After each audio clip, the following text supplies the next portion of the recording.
And what actually happened was my teacher was crossing the courtyard of the temple and looked me straight in the eye. And just in that moment, I suddenly realized, oh my God, I surrender to the divine. I surrender to the divine mother.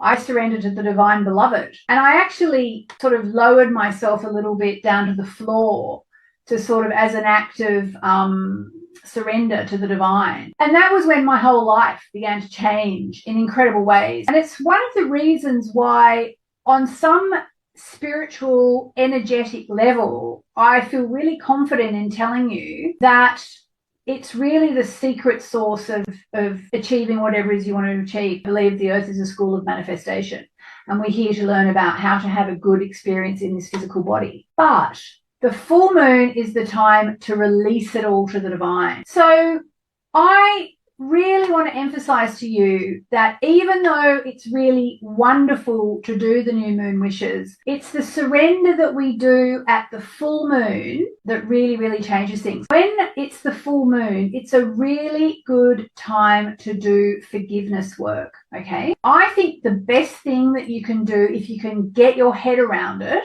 is to think, you know what? That's all they were capable of. That's who they are this lifetime. That they're playing the cards they were dealt with, the personality they were born with this lifetime.